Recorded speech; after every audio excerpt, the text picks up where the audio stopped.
Incident investigation and reporting, ये एक ऐसा टॉपिक है जो हर एचएससी प्रोफेशनल को मास्टर होना चाहिए। इसमें क्या क्या क्या स्टेप होता है, क्या क्या टेक्निक होती है।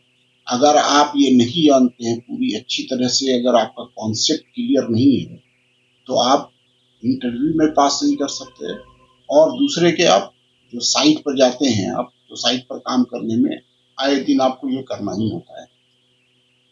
तो इस टॉपिक पर ये वीडियो है, और ऐसा 2-3 वीडियो और बनाएंगे ताकि आपको तमाम अंडरलाइन कॉजेज क्या होता है, कंट्रीब्यूटिंग फैक्टर क्या होता है, रूट कॉजेज क्या होता है, और कैसे करेक्टिव एक्शन कैसे प्रिपेयर करते हैं, रिपोर्ट कैसे प्रिपेयर करते हैं, ये सभी बातें आपको हम इस वीडियो के जरिए बताएंगे, माध्यम से बताएंगे। तो मेरा नाम एम.एस. अख्तर है। मेरा मेरा तकरीबन 35-40 वर्ष का एक्सपीरियंस है मिडिल ईस्ट में, और मैं अभी रिटायर हुआ, और मैंने अपना एक्सपीरियंस शेयर करना शुरू किया ताकि आप लोगों को कॉम्पिटेंट एचएससी प्रोफेशनल बनाया जा सके। तो अभी जो हम इंसिडेंट इन्वेस्टिगेशन के बारे में अभी जो जानेंगे, कि सबसे पहले ये क्लियर कर लें कि हमको इंसिडेंट इन्वेस्टिगेशन क्यों करना चाहिए। ये एक ऐसी चीज है जो ज्यादातर आप जो देखेंगे साइटों पे कि ये पर्पस ही इनको नहीं पता होता, और पता भी होता है तो ये इसको फुलफिल नहीं करते। इंसिडेंट इन्वेस्टिगेशन इसलिए किया जाता है कि कौन सी जो हेजार्ड है, जो खतरे वाली चीज थी, वो हम छूट गया, यानी कि हिडन रह गया, हमको पता ही नहीं था कि ऐसा भी हो सकता है। अरे ये इंसिडेंट हुआ तो पता चला। तो इसलिए बोला जाता है कि incident expose underlying system failure and hazard before they escalate into serious harm और फैटेलिटीज। इसीलिए बोला जाता है कि नियर मिस, और ये जितना भी एक्सीडेंट है, मेडिकल ट्रीटमेंट केस हो या जो भी हो, एलटीआई हो, फैटेलिटी हो, इस हद तक जाने से पहले अगर आप छोटे छोटे इंसिडेंट को इन्वेस्टिगेट करते रहेंगे तो आपको बहुत सारी हिडन हैजार्ड का पता चलेगा, और बड़ा एक्सीडेंट होने से आप बचा सकते हैं अपने प्रोजेक्ट को। तो दूसरा, ये बात आप एकदम ध्यान में क्लियर कीजिए, जो बहुत क्रोनिक तरीके से हर साइट पे आप देखेंगे कि ब्लेम कल्चर है। लेकिन इंसिडेंट इन्वेस्टिगेशन का पर्पस ऐसा बिल्कुल नहीं है कि किसी को ब्लेम किया जाए। ये जो है इंसिडेंट इन्वेस्टिगेशन, जो ऐसे मिसिंग कंट्रोल्स है या क्या क्यों हुआ, ताकि हम करेक्टिव एक्शन लें, और हमको जो बोलते हैं recurrence, to prevent the recurrence. तो ये चीजें जब तक क्लियर नहीं होंगी, आप ब्लेम करके आप निकल लिया तो उससे कोई फायदा नहीं होता इंसिडेंट इन्वेस्टिगेशन का। इसीलिए कहा जाता है कि investigation focuses on understanding what happened to prevent recurrence, not to assign fault और पनिश इंडिविजुअल। ये बात हर साइट पर मैनेजमेंट को एज एचएससी प्रोफेशनल आपको क्लियर करना होगा। तीसरी वजह यह है इंसिडेंट इन्वेस्टिगेशन की कि ये लीगल रिक्वायरमेंट है। यहाँ पर हम दे रहे हैं ओशा एंड यूके एचएससी रेगुलेशन के बारे में। एचएससी का कंफ्यूज मत होइएगा, ये health and safety executive UK की है। जैसे ओशा अमेरिका में है, यूएस में, वैसे यूके में एचएससी रेगुलेशंस है। मैंडेट, जैसे आप आरामको में जाइएगा या किसी कंट्री में जाइएगा, इंडिया में काम कर रहे हैं, तो इंडिया का अपना एक लीगल फ्रेमवर्क होगा, लीगल सेक्शन होगा। इस पर हम अलग से कभी बात करेंगे कि ओशा में क्या रिक्वायरमेंट है, क्योंकि आप अगर मिडिल ईस्ट में काम करते हैं या इंडिया में भी काम करते हैं, तो आप ओशा के किस सेक्शन के अंडर आपको ये रिक्वायरमेंट्स है और क्या क्या आपको फुलफिल करना होता है। तो OSHA and UK HSC regulation mandate through investigation to meet legal obligation and avoid penalty. ठीक है, ये तीसरा कारण हुआ इन्वेस्टिगेशन करने का। चौथा क्या है कि अगर आप इंसिडेंट को इन्वेस्टिगेट करते रहते हैं तो ये डिमॉन्स्ट्रेट करता है genuine commitment to worker safety, strengthen team morale and organisational culture. अब ये देखें कि कोई इंसिडेंट हुआ और construction manager, project manager site पर जाके इन्वेस्टिगेट कर रहा है कि अरे ऐसा क्यों हुआ, तो उससे क्या होता है, वर्कर्स में कंसर्न होता है कि नहीं, ये जो है management is concern about this. लेकिन आप जाएंगे, आप लोग सभी काम जो काम कर रहे हैं उनको भी पता है कि एचएससी मैनेजर जो है अपना फिल अप दी ब्लैंक्स करता है और खलास। कोई प्रोजेक्ट मैनेजर कभी अरे यार जाके बना लो हम साइन कर देंगे। तो वैसे डिमॉन्स्ट्रेट करना होगा, तभी आप इसका चारों का कारण जो है क्यों करना चाहिए इन्वेस्टिगेशन, ये आपको समझना होगा और लोगों को, आपको मैनेजमेंट को बताना होगा कि हम इस वजह से इन्वेस्टिगेट करते हैं और इसका फुलफिल करना चाहिए। तो what counts as an accident incident, understanding the full spectrum. एक एक्सीडेंट वो है, देखिए ये डेफिनेशन आप याद रखिएगा, आपको इंटरव्यू से पूछा जाता है कि an accident is an unplanned event that causes or has the potential to cause injury, illness, property damage or operational disruption। ठीक है, तो ये आप डेफिनेशन इंसिडेंट का याद रखिएगा।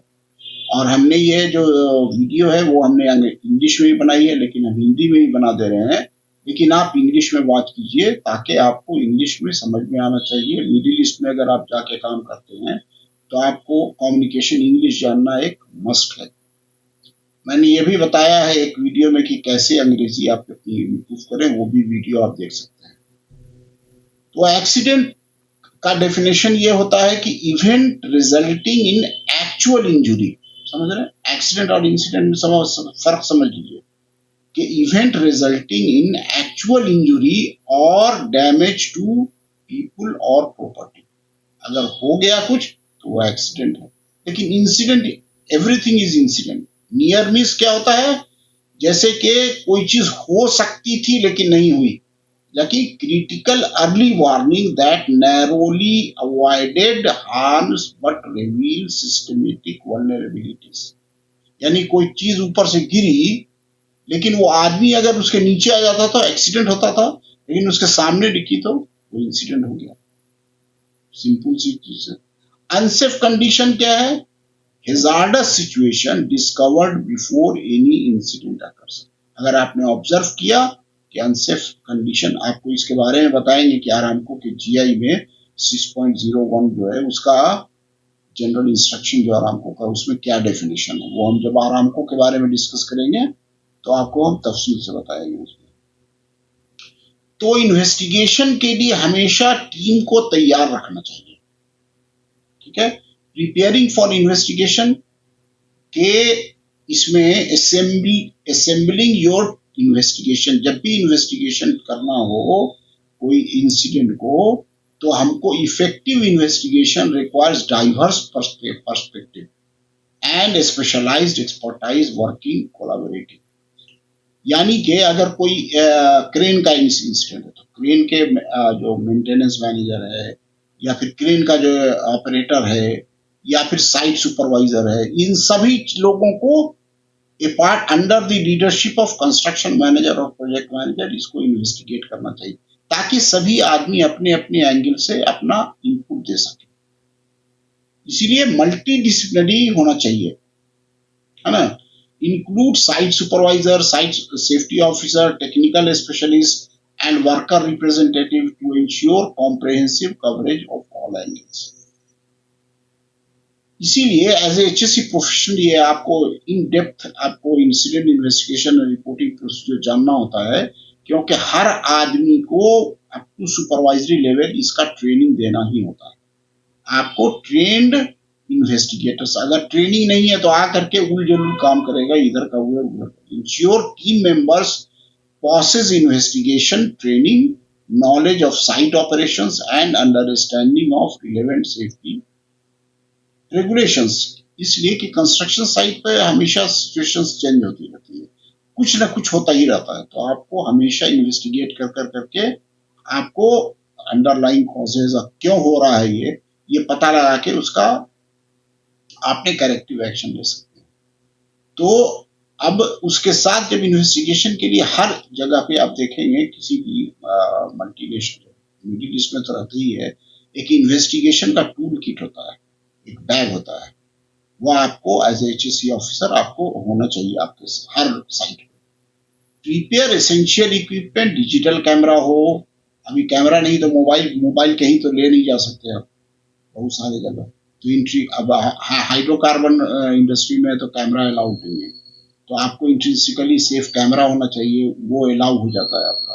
उसका परमिशन क्लाइंट से ले लीजिए। टेप होना चाहिए, मेजरिंग डिवाइसेस, कितने दूरी पर क्या हुआ, audio recorder, investigation forms, sketching materials, यानी कि आपको ड्राइंग बनाना ना होगा, क्या कहाँ पर क्रेन खड़ा हुआ था, कहाँ पर क्या था, आसपास की चीज क्या है, ताकि क्यों क्यों होगा वो आपको आगे बताएंगे क्यों होना चाहिए।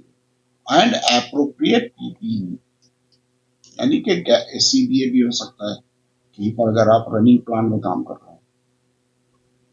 तो सबसे पहला क्या चीज है इंसिडेंट इन्वेस्टिगेशन में, सबसे पहला स्टेप ये है कि साइट, जो इंसिडेंट साइट है उसको सिक्योर किया जाता है, ताकि आपको एविडेंस मिल सके। अगर डिस्टर्ब हो गया तो आपको पता ही नहीं चलेगा कि हुआ क्या। Immediate scene control, secure the incident area immediately to prevent evidence contamination, loss और alteration। कोई भी आदमी उसमें छेड़छाड़ ना करे, एविडेंस को गायब कर देगा तो आप इंसिडेंट इन्वेस्टिगेशन क्या करेंगे। ट्रक का अगर कहीं पर रोड पर एक्सीडेंट हुआ तो उस एरिया को फौरन पहुंचना होगा। प्रोटेक्ट पीपुल, आदमी को अगर कोई एक्सीडेंट हुआ तो उसको सबसे पहले आप, इंजर्ड वर्कर्स है तो उसको अप्रोप्रिएट इंश्योर करें कि वो अप्रोप्रिएट केयर उसको मिले, फर्स्ट एड मिले, हॉस्पिटल जाना तो let him go to hospital, तो ताकि उसका इंजरी एग्रेवेट नहीं हो। उसके बाद जो भी चीजें हैं कैप्चर, कॉम्प्रिहेंसिव फोटो लीजिए, वीडियो बनाइए, स्केच बनाइए before anything physical evidence is moved और डिस्टर्ब। इसीलिए बोला जाता है कि इंसिडेंट इन्वेस्टिगेशन इमीडिएटली शुरू करना चाहिए। The first hour after the incident is critical, evidence can disappear, memories fade and condition. अब आप 3 महीने के बाद, अगर अब 1 हफ्ते के बाद ही पूछेगा तो बहुत सारी चीज भूल जाता है। तो इमीडिएटली जब आप किसी से पूछेंगे क्या हुआ, कैसे हुआ, तो वो उसकी मेमोरी फ्रेश रहती है, वो आपको सही इंफॉर्मेशन दे सकता है। उसके बाद आपने जब, पहला काम यही है, कलेक्टिंग ऑल रिलेवेंट इंफॉर्मेशन। क्या क्या रिलेवेंट इंफॉर्मेशन होता है ये आपको याद रखिए। Tools and equipment involve in the incident, पहली बात फिजिकल एविडेंस की बात कर रहे हैं। इन्वायरमेंटल कंडीशन, उस वक्त जो एक्सीडेंट हुआ उस वक्त कितना टेम्परेचर था, कितना विंड स्पीड था, कितना ह्यूमिडिटी था, क्या हालात थे इन्वायरमेंटल, बारिश तो नहीं हो रही थी, ग्राउंड कंडीशन कैसा था। Material sample and structural elements, कौन कौन इसमें कौन क्या क्या मटेरियल वहां पर था। स्ट्रक्चरल एलिमेंट, अगर कोई स्ट्रक्चर कोलैप्स किया तो क्या था, कौन सा स्ट्रक्चर कोलैप्स किया उसका क्या है, पीपीई की क्या कंडीशन थी, अनअवेलेबिलिटी थी कि नहीं वहां पे।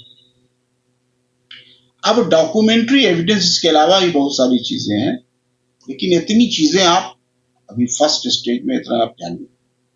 ट्रेनिंग रिकॉर्ड एंड सर्टिफिकेशन, जो आदमी काम कर रहा था, अगर कोई आदमी काम कर रहा था उसको ट्रेनिंग मिली कि नहीं, उसका सर्टिफिकेशन था या नहीं। अगर इक्विपमेंट था तो इक्विपमेंट मेंटेनेंस लॉग कहाँ है इसका।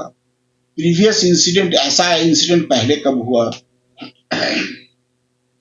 Site safety plan and procedure है तो क्या वो कम्युनिकेट हुआ कि नहीं। अगर इनएडिक्वेट है तो उसको रिवीजन के लिए आपको रिकमेंड करना होगा। अब आपने तीसरा जो स्टेप है वो पब्लिक से इंफॉर्मेशन लेना, इंटरव्यू। तो इंटरव्यू लेने के लिए सबसे पहला तो काम ये होना चाहिए कि जो आप जिससे ले रहे हैं उसको पहले कन्विंस होना चाहिए कि भैया हम यहाँ पे सिर्फ फैक्ट फाइंडिंग के लिए आए हैं, तुमको किसी को, ताकि हम ये दोबारा एक्सीडेंट ना हो, इसलिए हम तुमसे हम सही सही इंफॉर्मेशन जानना चाहते हैं ताकि कहाँ पर मिस हुआ। और कभी भी क्वेश्चन जब करते हैं तो उससे एक्सपेक्ट करें कि वो पूरा बोले। आप अगर ओपन एंडेड क्वेश्चन करेंगे तो ही वो बोल पाएगा। अगर close ended yes and no जैसे पुलिस की तरह करेंगे तो आपको इंफॉर्मेशन नहीं मिलेगा। और जब जो दे रहा है विटनेस बता रहा है तो उसको बोलने दें। बहुत सारी फालतू की बात कर रहा तो उसको आप बाद में छान लीजिएगा, लेकिन उसको बोलने दें, सब उसके दिमाग से पहले निकालें, उसके बाद फिर ओपन एंडेड क्वेश्चन करें। ऐसा था, तो तुमने क्या देखा? तो ये ओपन एंडेड, तब वो बोलेगा कैसा देखा वैसा देखा, है ना। तो ओपन, एक क्लोज एंडेड क्वेश्चन होता है जिसमें जो आदमी, अगला आदमी है, वो यस और नो में सिर्फ जवाब दे, तो आपको कोई इंफॉर्मेशन नहीं मिलने को। रिकॉर्ड जो भी बोल रहा है, document exact statement, verbatim, interview, primary witness first, जो पहले वहां पर थे लोग, उनसे पहले बात करें, बाद में उनसे सेकेंडरी दूसरे आदमी जो आसपास थे या फिर जो उनसे कनेक्टेड है उनसे बाद में बात करेंगे। तो की प्रिंसिपल ये है, create a safe space where workers feel comfortable sharing honest account without fear और रिप्राइजल और ब्लेम। ये बहुत जरूरी है, नहीं तो आपको कुछ, उसको आपको कुछ बताएगा ही नहीं, क्योंकि ये पर्पस ही नहीं, इंसिडेंट इन्वेस्टिगेशन का पर्पस आपको बता ही दिया है। वो अगर नहीं बता, अगर नहीं अगर कन्विंस हुआ तो आपको इंफॉर्मेशन नहीं है। उसके बाद analysing the incident data, systematic analysis approach, distinguish fact from opinion. जब वो बोल रहा है विटनेस, या फिर बहुत सारे लोग दुनिया भर की बात बोल रहे हैं, तो आपने ओपिनियन के बारे में, जो फैक्ट क्या था, ये अब दोनों में आपको डिस्टिंग्विश करना होगा as expert in incident investigator, समझ रहे हैं। तो आपको verify information credibility through multiple sources and physical evidences. Physical evidences क्या था, डॉक्यूमेंट एविडेंसेस क्या था, और 2-3 आदमी से जब इंटरव्यू लिया, सेम सवाल पूछा, तो 4 आदमी ने 4 तरह की स्टोरी की, लेकिन कुछ बातें कॉमन थी, तो वो फैक्ट है, बाकी सब उसका ओपिनियन है या फिर उसमें मिर्च मसाला मिलाए हुए। उसके बाद जो इंसिडेंट इन्वेस्टिगेशन एंड रिपोर्टिंग में है कि टाइम 7, 7:30 में आदमी आया, 7:45 में क्रेन कुछ भी हुआ, क्रेन ऑपरेट किया, क्रेन पार्क किया, ये किया वो किया, ऐसे किया, लोड आया, लोड उठाया, एकदम सीक्वेंस वाइज, टाइम वाइज लिखेंगे, समझ रहे हैं। और उसके बाद हमने लिखा कि 9:45 को इंसिडेंट हुआ। तो हम टाइम लाइन क्यों लिखते हैं कि किस स्टेज पर चूक हुई जिसके वजह से ये इंसिडेंट हुआ, ये इसीलिए लिखा जाता है। Root cause analysis, use the 5 whys. Why समझते हैं, ऐसा क्यों, ऐसा क्यों, अगर बोलेंगे, अगर व्हाई करेंगे, तो technique to drill down beyond immediate cause. Immediate cause तो कोई भी इमीडिएट कॉज तो हर सवाल नहीं जानता है, लेकिन अंडरलाइंग सिस्टम फेलियर्स क्या था, ये अगर मान लीजिए कि कोई क्रेन कोलैप्स हुआ, ठीक है, बूम कोलैप्स हुआ, तो आप बूम कोलैप्स किया, ये तो इमीडिएट कॉज है, लेकिन क्यों किया? अगर ये भी पता चल जाए कि ओवरलोड था, तो भी उससे आपको करेक्टिव एक्शन तो होगा नहीं, जब तक कि आप उसके हालात में वो इमीडिएट कॉज आया हुआ। इसीलिए बोला जाता है कि रूट, हम इसको एक और वीडियो में बताएंगे सभी चीजों का डेफिनेशंस, जो आपको जानना है एज एचएससी प्रोफेशनल बोल रही है। Root cause analysis, going beyond the obvious. जो ऑब्वियस है वो तो कोई भी अनाड़ी आदमी समझ जाएगा, लेकिन एज ए एचएससी प्रोफेशनल आपको रूट कॉज पे जाना होता है। Why they are not procedure followed, अगर प्रोसीजर है, आप लिख देंगे procedure not followed, he is stupid, but why he is not followed? Worker not wearing full body harness, then why? Investigate whether procedure exists, were communicated and were practical for actual working condition. कोई procedure है, उसको क्या आपने बताया, क्या वो practical था करना, और अगर प्रैक्टिकल था तो क्यों नहीं किया उसने? why did hazard exist? वो जो hazard था वो क्यों एग्जिस्ट करता था? Consider equipment design adequacy, maintenance schedule and environmental factors contributing to hazardous condition. अगर मान लीजिए कि कोई, अगर वो हैजार्ड है, तो वो जो डिजाइन फेलियर, कैसे डिजाइन, क्या उसका डिजाइन एडिक्वेट था? अगर मान लो कि सपोज कि आपने स्ट्रक्चर कोलैप्स किया, एक स्कैफोल्डिंग कोलैप्स किया, तो किस पर्पस के लिए बना था, क्या वो एडिक्वेट था, डिजाइन उसका मेंटेन उसका था, अगर क्रेन किया तो क्या क्रेन क्रेन को मेंटेन किया गया, सर्टिफिकेशन थी, क्यों वो बूम कोलैप्स किया, इसको आप जानेंगे, क्या ग्राउंड कंडीशन थी, क्या ग्राउंड कंडीशन टेस्टिंग किया गया, है ना। एंड में भी होता क्या है कि जल्दी जल्दी, ये भी एक रूट कॉज होता है कि may be the work pressure, तो वर्क प्रेशर क्यों हुआ था, what systematic issue contributed, examine training quality, supervision level, workload pressure and organizational culture factor.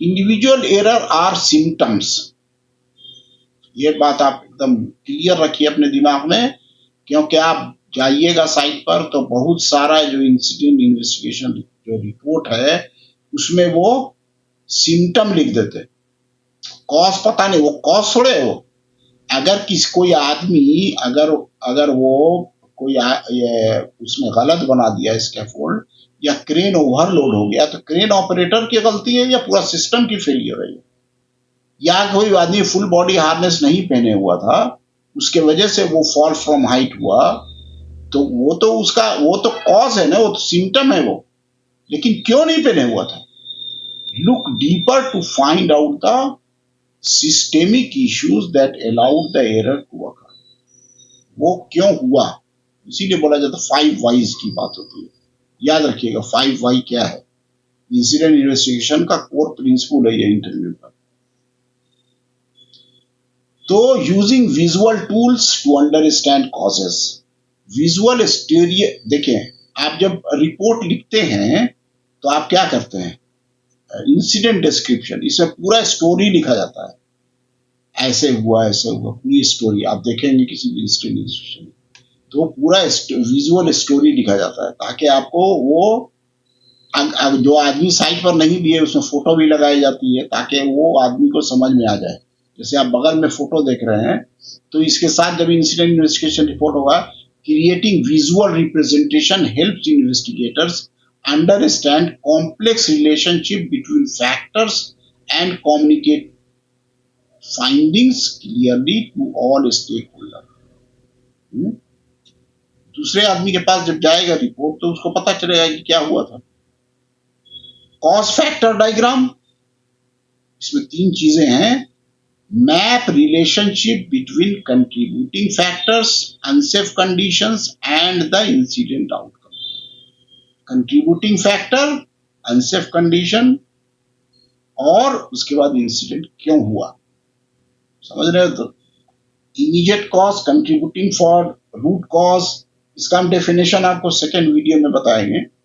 Timeline visualisation, ठीक है, इलस्ट्रेट द सीक्वेंस, जैसा आपने अभी बताया, illustrate the sequence of events, decision points and missed intervention opportunity, कहां पर हमने चूक की, जब टाइम टू टाइम लिखेंगे कि आदमी आया और आपने टूल बॉक्स स्टॉक नहीं किया, आपने उसकी हेल्थ कंडीशन नहीं जानी, उसका क्या प्रॉब्लम था जब आप कर रहे थे, या फिर किस स्टेज पर मिस हुआ, ये आप या शुरू से ही मिस हुआ, ये आप टाइमलाइन लिखेंगे तो पता चल जाएगा। फिश बोन डायग्राम, ये भी आपको पूरे डिटेल में दूसरे वीडियो में समझाएंगे। Organise potential causes into categories like people, equipment, environment and management, ये फिश बोन एक डायग्राम होता है, इसमें एक इंसिडेंट हुआ, एक ये यहाँ पर था, एक इंसिडेंट हुआ, इसमें सब चीजें हैं ना भाई, आदमी भी है इसमें, इक्विपमेंट भी कंट्रीब्यूट कर रहा है, एनवायरनमेंट भी कंट्रीब्यूट कर रहा है, मैनेजमेंट क्या क्या उसमें इनपुट करता रहा ताकि वो इंसिडेंट हो गया, उसके लिए क्या किस किस ने अपना योगदान दिया, ठीक है।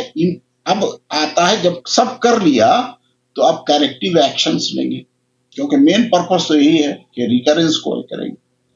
तो from analysis to action, effective corrective action address root cause systematically and measurably, जब भी हम करेक्टिव एक्शन का एक बनाते हैं चार्ट तो उसमें स्मार्ट एक्शन बनाते हैं, क्या करना है, कब करना है, किसने करना है, कब हम इसको पूरा करेंगे, स्टेटस क्या है उसको। अगर मान लो कि 12 तारीख को करना है तो 12 तारीख को चेक किया है ये हो गया, नहीं हुआ, क्यों नहीं हुआ, समझ रहे हैं। इसीलिए बोला जाता है फॉलो अप मीटिंग जो होती है।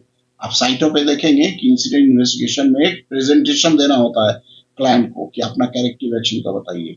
Specific measures define precise action targeting identified की रूट कॉजेस। आपने ये आइडेंटिफाई किया कि ये जो है शेड्यूल मेंटेन नहीं हुआ। मान लो कि रूट कॉज ये है कि मेंटेनेंस जो है due to work pressure crane का मेंटेनेंस बराबर से नहीं हो रहा है, या फिर ऐसा कि जो मेंटेनेंस जो जहां पर है वो या तो बहुत दूर है वहां नहीं ले जाता वो, या फिर आदमी आकर के लीपापोती करके चला जाता है। इंस्पेक्शन बराबर से नहीं होता, मंथली इंस्पेक्शन नहीं होता। ऐसा भी हुआ है कि आपका थर्ड पार्टी सर्टिफिकेशन लैप्स कर गया है। आप देखेंगे कि स्लिंग्स है, शैकल्स है, ये जो आप इसके वजह से भी इंसिडेंट वो काफी होता है। तो जब सर्टिफिकेट था लेकिन जब यूज किया तो यूज करने की वजह से वो डैमेज हो गया।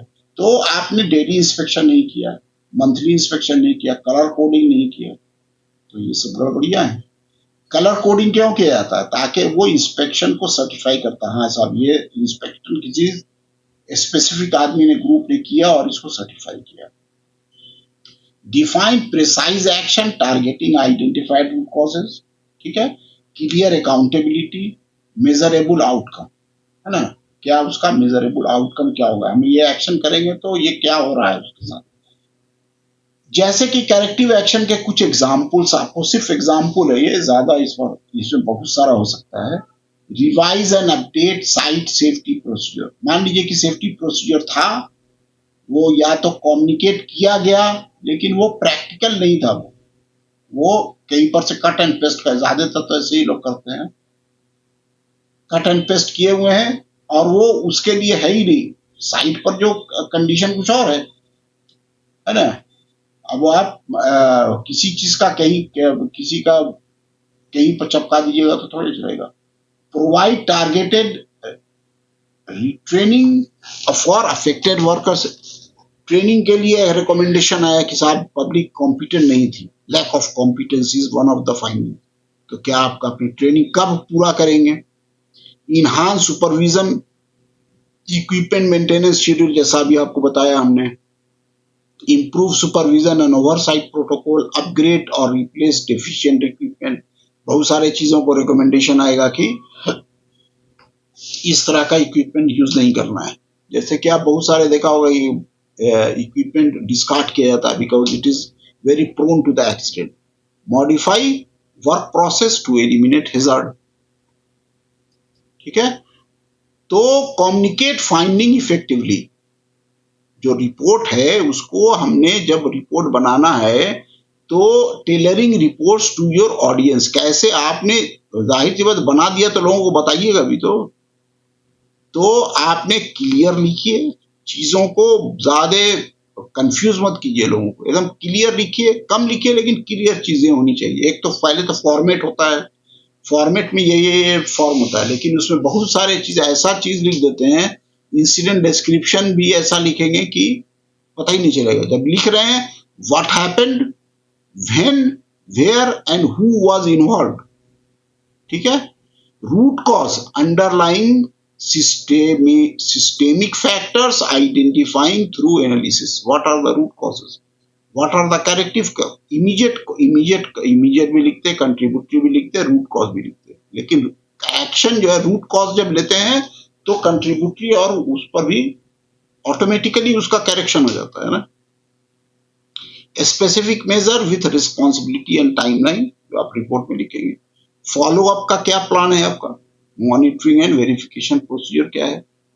विजुअल इम्पैक्ट, आपने उसमें जब भी इंसिडेंट इन्वेस्टिगेशन क्या जो रिपोर्ट करेंगे उसमें हमने फोटो लगाना जरूरी है, डायग्राम लगाना जरूरी है, टाइमलाइन ग्राफिक्स लगाना जरूरी है, कब क्या हुआ, है ना। Enhance understanding and engagement with your findings, क्योंकि आप फोटो लगाएंगे तभी लोगों को पता चलेगा कि कौन साइड का क्या हुआ था एक्चुअली, जब इंसिडेंट हुआ था, इंसिडेंट के पहले की भी फोटो, बहुत सारे जो एनिमेटेड, बहुत सारा एआई की भी फोटो लगाया जाता है आजकल। Verify implementation, confirm corrective actions are completely on schedule, confirm करिए, monitor effectiveness, track metric to ensure incident recurrence is prevented, continuous preview, gather feedback and refine measure as needed. हमेशा आप, ये जरूरी नहीं है कि आपने एक दफे बना दिया तो आप उसको रिवाइज नहीं कर सकते, हमेशा उसको रिफाइन कर सकते हैं करेक्टिव एक्शंस को, क्योंकि आपने, हो सकता है करेक्टिव एक्शंस में कुछ आप पाए कि कुछ डिफिकल्टी है, इसमें ये चीज अगर ऐसे करेंगे तो ज्यादा बेहतर होगा, तो वैसा कर देंगे। Update documentation, revise risk assessment and safety program accordingly. अगर every after every major incident investigation, आपको अगर ये लगता है कि आपका प्रोसीजर में प्रॉब्लम है, प्लान में प्रॉब्लम है, रिस्क रजिस्टर में प्रॉब्लम है, तो इमीडिएटली रिवाइज करें। Best practice, schedule regular review, हमेशा जो भी आप करेक्टिव एक्शन होता है आपको करना भी पड़ता है, क्लाइंट की तरफ से आपको रिव्यू मीटिंग होती है, ताकि आपको एक्शन लिया जाए कि आपने क्या एक्शन लिया, क्या उसका असर हुआ। अब हम ये समझें कि क्या क्या कॉमन चैलेंजेस कैसे होता है और क्या क्या हम उसको कैसे ओवरकम कैसे करेंगे, ये भी आपके लिए बहुत बड़ा चैलेंज होता है एचएससी प्रोफेशनल। इमोशनल स्ट्रेस, है ना। अब बहुत सारे वर्कर्स, जैसा हमने बताया कि आपको इंसिडेंट रिपोर्ट करने में ही ड्यू टू फियर और ब्लेम कल्चर जो होता है, या जॉब लॉस हो जाएगा, अरे हम बता देंगे तो वो सही बात बोल दिया तो हमारा नौकरी गया, तो ये एक बहुत सारा होता है। Build trust through transparent non punitive, ये तो कल्चर पर, कंपनी कल्चर पर डिपेंड करता है, लेकिन बहुत डिफिकल्ट है ये सिचुएशन आपको हैंडल करना as HSC professional. Time and resource constraint, project pressure can limit investigation thoroughness, ये बहुत बड़ा प्रॉब्लम है साइटों पे। टाइम नहीं है यार, जल्दी जल्दी करो, जल्दी जल्दी करो, यल्ला यल्ला यल्ला, तो फिर आप कर भी नहीं पाएंगे, और उसके बाद कोई पार्टिसिपेट भी नहीं करता है, तो ये सब है प्रॉब्लम। लेकिन आपको एज एचएससी प्रोफेशनल इन सब चीजों को आपने ओवरकम करना है। Prioritize safety investigation, allocate dedicated resources and time. आप प्रोजेक्ट मैनेजर से टाइम लें, कंस्ट्रक्शन मैनेजर से टाइम लें कि किस वक्त हम चलेंगे, उसको सब आदमी को कोऑर्डिनेट करना, ये आप एज एचएससी प्रोफेशनल आपकी रिस्पॉन्सिबिलिटी है। मेंटेनिंग इम्पार्शियलिटी, ये भी बहुत बड़ा हेडेक रहता है, क्योंकि अभी वो फला जगह का है, वो उसका रिश्तेदार है, वो उसका रिश्तेदार है, वो उसको फेवर कर रहा है, वो उसको। Avoid blame culture by focusing on systemic issues, use structured investigation methods and diverse team composition. अगर आप फोकस रखेंगे कि हमको ये रिकरेंस को स्टॉप करना है, सिर्फ यही है, सबको यही पता है कि इससे कोई लेना देना नहीं, सिर्फ हमको पता लगाना कि हुआ क्यों, ताकि हम करेक्टिव एक्शन लें और अब दोबारा नहीं हो, तो सब आदमी कोऑपरेट भी करेगा।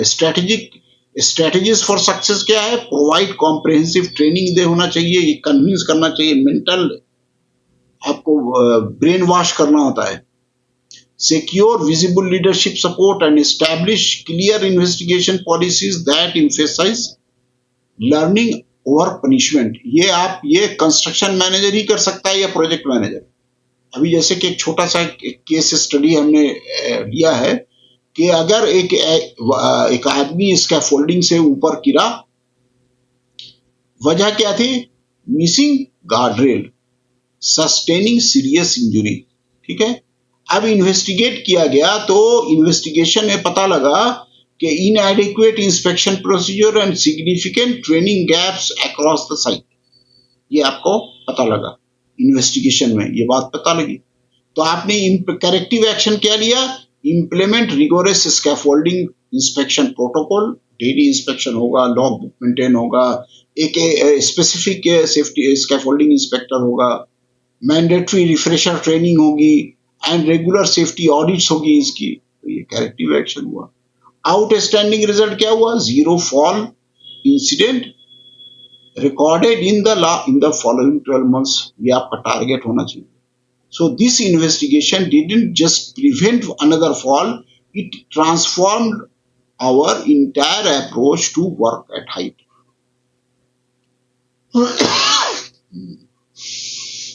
सो आप इसमें क्या अभी बताएंगे कि कौन कौन टेक्नोलॉजी यूज होती है, लेकिन आप इसमें अगर आप आपका बहुत सारा सॉफ्टवेयर अगर यूज करते हैं, जैसे कि टेक्नोलॉजी इंसिडेंट इन्वेस्टिगेशन में आजकल बहुत कॉमन हो गई है।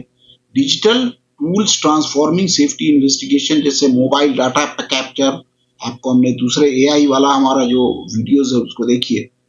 App enable real time incident documentation with instant photo upload, GPS location tagging and voice notes from the field. ये आजकल बहुत आसानी हो गई। पहले हम लोग के जमाने में तो हम लोग ये करते थे वो करते थे, अब तो एक आपने ये एक आप लेके गए, आप सॉफ्टवेयर आपके मोबाइल में भी है, उससे भी आप कर सकते हैं। ऑटोमेटेड वर्कफ्लो, इसके बाद ये करो, इसके बाद ये करो। सेंट्रलाइज रिकॉर्डिंग सिस्टम, आपने किया, इंटर किया, आपके आरामको में ये सिस्टम है। Digital transformation enhance investigation quality whilst reducing administrative burden। आप किया, सबको सबको एक बैग मिल गया, जिसको देखना है जाके देख लिया। लीगल एंड रेगुलेटरी कंसिडरेशन है, मीटिंग योर लीगल ऑब्लिगेशन, जैसा हमने बताया। डॉक्यूमेंट स्टैंडर्ड आपको पता लगेगा। प्रोएक्टिव सेफ्टी कल्चर इससे डेवलप हो जाता है। ठीक है, तो building a culture of safety through incident investigation. Transparency build trust, अगर ट्रांसपेरेंसी रहेगी, open investigation encourage honest reporting. Learning mindset, every incident is an opportunity for improvement. ये बात अगर आप देखा ही होगा आपने, आप लोग एज एचएससी प्रोफेशनल, कि हर जगह पे लर्निंग हम लोग क्यों इशू करते हैं, लेटरल लर्निंग, और इंसिडेंट के बाद एक लेटर इशू करते हैं, इसीलिए करते हैं ताकि हम उससे कुछ सीखें, कुछ से, ताकि एक साइड पर हुआ तो दूसरे साइड पर नहीं हो। Worker engagement, involve workers as active partner in safety. Continuous improvement, हमको जैसे ISO 45001 में ये रिक्वायरमेंट भी है। Open share lesson learn across the organization. तो to summarize, investigate promptly and thoroughly, focus on root cause, सही है, implement corrective actions, monitor and verify effectiveness, share lesson learned।